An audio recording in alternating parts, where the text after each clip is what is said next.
வாங்க, welcome to Asma start சமையல். இறால் ஃப்ரை பண்ணுறதுக்கு தேவையான பொருட்களை இப்போ நம்ம பார்ப்போம். இது என்னுடைய ஃபேவரெட். அவங்களுக்காக இந்த டிஷ்ஷு நான் செய்கிறேன். அவங்க என்கிட்ட பிரியம்மா கேட்டுக்கிட்டதுனால எனக்கு பிரியமானவங்களுக்காக இந்த டிஷ்ஷு நான் செய்கிறேன். இறால் 1 கப் எடுத்திருக்கேன். இஞ்சி பூண்டு பேஸ்ட்டு, தயிர் 2 டீஸ்பூன் எடுத்திருக்கேன். சீரகம், சோம்பு, மிளகு, மஞ்சள் 3 கலந்து அரைச்ச பவுடர். இது நான் வீட்டிலே ரெடி பண்ணி வச்சுருக்கேன். நீங்களும் அது மாதிரி செஞ்சுக்கலாம். இதுக்கு தேவையானது 1 கப் சீரகம்னா 1/2 கப் சோம்பு, 1/4 கப் மிளகு, ஒரு 3 மஞ்சள். இந்த அளவு பவுடரை நான் பவுடராக பண்ணி நான் வீட்டில் வச்சுருக்கேன். இது எல்லா டிஷ்ஷுக்கும் நம்ம சேர்த்துக்கலாம், உடம்புக்கு ரொம்ப நல்லது. அடுத்தது கொஞ்சம் கரம் மசாலா பவுடர். இது கரம் மசாலா பவுடர் நான் வீட்டிலே ரெடி பண்ணி வச்சுருக்கேன். இதுக்கு தேவையானது பட்டை, ஏலக்காய், கிராம்பு 3 சம அளவு எடுத்துக்கோங்க. மிளகு, ஜீரகம் அது 2 சம அளவு எடுத்துக்கோங்க. மொத்தம் 5 பொருட்கள் சேர்த்து நல்லா சிம்மில் வச்சு அடுப்பில் வறுத்துட்டு பவுடர் பண்ணி வச்சுக்கிட்டேன். கொஞ்சம் கருவேப்பிலை, உப்பு, பொரிப்பதற்கு தேவையான அளவு எண்ணெய். ஃப்ரைக்கு நம்ம மசாலா எல்லாம் சேர்க்கலாம்.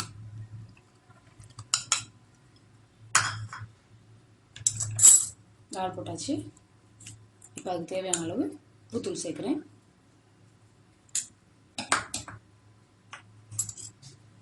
இஞ்சி பூண்டு பேஸ்ட் சேர்க்குறேன். சீரகம், சோம்பு, மிளகு கலந்த பொடி ஒரு 3 டீஸ்பூன் போட்டிருக்கேன்.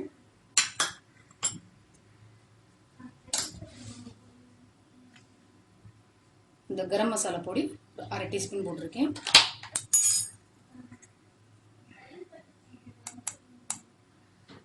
மிளகாய் பொடி 1 டீஸ்பூன் போடுறேன்.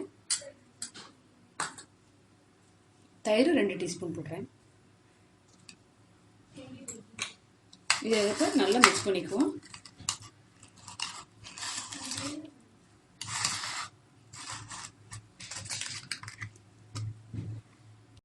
நல்லா ஊற வச்சாச்சு. இது அப்படியே நீங்கள் 15 நிமிஷம் இதை ஊற வச்சிருங்க. இப்போ 15 நிமிஷம் ஆயிடுச்சு. நம்ம இறால் நல்லா ஊறிடுச்சு. இப்போ பாத்திரத்தில் நான் எண்ணெய் ஊற்றி வச்சுருக்கேன். எண்ணெய் சூடானோன்னு நம்ம ஃப்ரை பண்ணிடலாம்.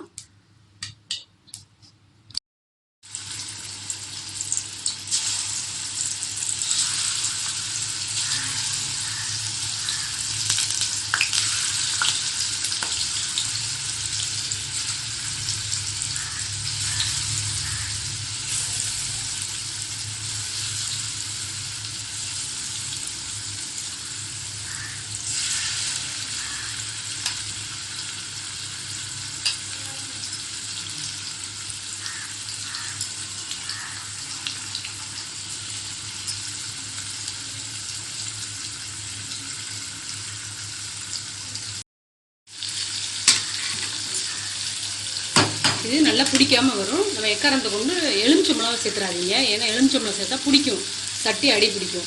அதனால நம்ம புளிப்பு டேஸ்ட்டுக்காக நம்ம தயிர் 2 ஸ்பூன் சேர்த்துருக்கோம். இப்போ இது நம்ம வறுத்து எடுத்து வச்சுட்டு சாப்பிட்றது இது ஒரு டிஷ்ஷு. நான் இதில் 2வது டிஷ்ஷுன்னு அவங்களுக்காக நான் செஞ்சு காட்டுறேன். நல்லா வெந்துட்டுருக்கு. இடையில கொஞ்சம் கரைக்கி விடுங்க. நான் இது பெரிய பெரிய இறாலாக எடுத்திருக்கேன். நம்மளுக்கு எந்த இறாலில் வேணாலும், நம்ம எந்த சைஸ் இறாலில் வேணாலும் இந்த டிஷ்ஷும் நல்லா செய்யலாம். பிள்ளைங்களுக்கு ரொம்ப பிடிக்கும், விரும்பி சாப்பிடுவாங்க. உங்களுக்கு பார்க்கையிலே தெரியும். இப்போ இறாலில் தண்ணி விட்டு வெந்ததெல்லாம் நல்லா சுண்டி அந்த எண்ணெய் பெரிய ஆரம்பிச்சிருச்சு.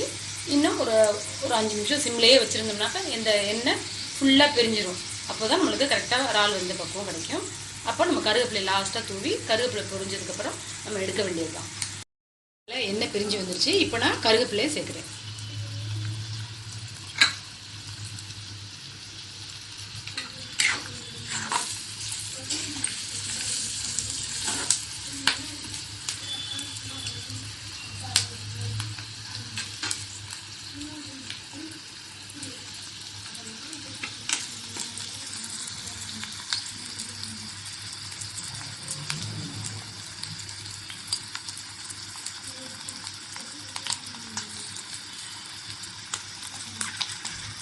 கருவேப்பிலை வெடிக்க ஆரம்பிச்சிருச்சு.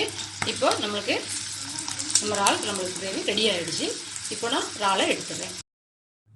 இப்போ நம்மளுக்கு தேவையான கிறிஸ்பி இறால் தயாராகிடுச்சு.